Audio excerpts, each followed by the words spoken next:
Jaipur PTI भर्ती परीक्षा 2022 से जुड़ा मामला अपडेट आप जान लीजिए। कर्मचारी चयन बोर्ड ने 52 अभ्यर्थियों को नोटिस जारी किया है। अभ्यर्थियों द्वारा जमा कराए गए दस्तावेजों के फर्जी होने का संदेह है। 19 अभ्यर्थियों पर बिना काउंसलिंग के बीपीएड कोर्स में एडमिशन लेने का आरोप लगा है। 33 अभ्यर्थियों का नहीं मिला है कोई भी रिकॉर्ड।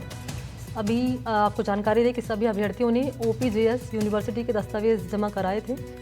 पहले से ही जांच के घेरे में है ये यूनिवर्सिटी और संचालक जेल में है। फर्जी डिग्री बांटने का आरोप लग रहा है। ईडी और इनकम टैक्स को भी जांच के लिए लिखने की तैयारी में है एसओजी।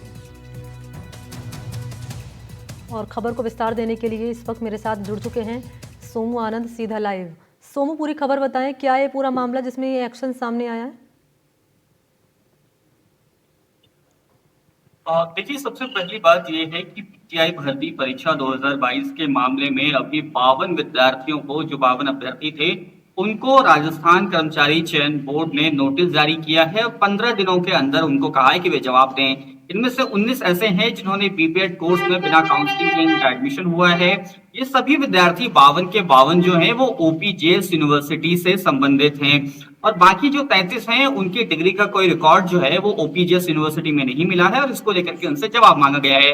देखिए, ओपीजेएस ऐसी यूनिवर्सिटी है जो पहले से विवादों के घेरे में है। इन पर यह आरोप लगा था कि इन्होंने बड़े पैमाने पे फर्जी डिग्रियां जो है वह बांटी हैं और इसकी मॉडस ऑपरेंडाई ये होती थी कि कोई भी अभ्यर्थी अगर किसी भर्ती परीक्षा के लिए तैयारी कर रहा है, उसको डॉक्यूमेंट चाहिए, तो वो अपने अपने जो फॉर्म होता था, उसका आवेदन फॉर्म, उसमें वो अपियरिंग लिख देता था और बाद में एपीजेएस यूनिवर्सिटी से उस तरह का सर्टिफिकेट वह ले लेता था। मनमाफिक सर्टिफिकेट वो ले सकता था और करीब 43,000 से अधिक सर्टिफिकेट अपनी स्थापना के बाद से ओपीजेएस यूनिवर्सिटी ने बांटे हैं, जो सब अब जांच के घेरे में है। एसओजी इस मामले की जांच कर रही है। अब इन 52 अभ्यर्थियों को अभी जो नोटिस जारी किया गया, अगर 15 दिनों के अंदर ये जवाब संतोषजनक रूप से नहीं देते हैं तो इनको अब डिबार किया जा सकता है। साथ ही साथ क्योंकि ओपीजेएस यूनिवर्सिटी पहले से विवादों में है, जांच के घेरे में है, इसके संचालक जो है वो जेल में है, एसओजी ने इनको गिरफ्तार किया था। अब एसओजी की टीम जो है वो इनकम टैक्स और ईडी को भी इस मामले में जांच के लिए लिखने वाली है, क्योंकि एसओजी को ये लगता है कि कई सारे बड़े फाइनेंशियल ट्रांजेक्शन जो हैं वो नॉन बैंकिंग मीडियम से भी हुए हैं और इसलिए इसकी जांच जो है इनकम टैक्स और ईडी को करनी चाहिए। अब देखना है कि जब ये चिट्ठी लिखी जाती है, जब एसओजी की तरफ से ये अपील की जाती है, उसके बाद ईडी और इनकम टैक्स की भी इस मामले में एंट्री होती है या नहीं होती है। लेकिन इतना जरूर है कि ओपीजेएस के बहाने प्रदेश की कई और यूनिवर्सिटी भी सवालों के घेरे में है, निजी यूनिवर्सिटीज खास तौर पे, जहां पर बड़े पैमाने पे फर्जी डिग्रियों का खेल चल रहा है। क्योंकि संदेह के आधार पर ये 52 अभ्यर्थियों को नोटिस जारी किया गया कर्मचारी चयन बोर्ड की ओर से, कोई वक्त अब तक मुकर्रर किया गया है कि जवाब कब तक देना होगा? और क्योंकि संचालक यूनिवर्सिटी का जेल में है, यूनिवर्सिटी प्रशासन की ओर से अभी तक कोई बयान सामने आया इस पर? और देखिए, यूनिवर्सिटी पहले से ही सवालों के घेरे में है और जो शिक्षा विभाग है, उस शिक्षा विभाग उसने भी यूनिवर्सिटी को ब्लैकलिस्ट करके रखा है और उसके साथ ही साथ अभी 15 दिनों का वक्त जो है इन अभ्यर्थियों को दिया गया है और ये कहा गया है कि 15 दिनों के अंदर आप इस पे जवाब दें, या तो बोर्ड के कार्यालय में आकर जवाब दें या फिर ऑनलाइन अपना जवाब जो है वो सबमिट कर सकते हैं।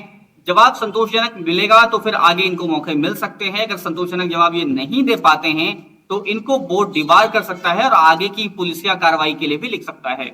अच्छा, रिकॉर्ड जो मिला है यहाँ पर कि 33 अभ्यर्थियों का कोई रिकॉर्ड नहीं मिला है, नोटिस जारी किए गए। नोटिस में की पॉइंट्स क्या रहे हैं सोमू आनंद, जो दिया गया है कर्मचारी चयन बोर्ड की ओर से? देखिए, बहुत बहुत साफ है कि जो इन्होंने डॉक्यूमेंट्स अपने सबमिट किए थे ओपीजेएस यूनिवर्सिटी में उनका कोई रिकॉर्ड नहीं मिला है, यानी कि उन्होंने साफ तौर पे ये झूठ बताया है। अभी तक की जांच में जो कर्मचारी चयन बोर्ड को चीजें मिली है उसके आधार पे कहा सकता है कि अब तक उन्होंने झूठ कहा था कि उन्होंने कोई डिग्री जो है वो ओपीजेएस यूनिवर्सिटी से ली है, क्योंकि ओपीजेएस में उनके नाम का कोई रिकॉर्ड ही नहीं है। ऐसे 33 अभ्यर्थी ऐसे हैं, 19 अभ्यर्थी ऐसे हैं जिनके बीपीएड में काउंसलिंग उनकी हुई नहीं और बीपीएड में नामांकन हो गया।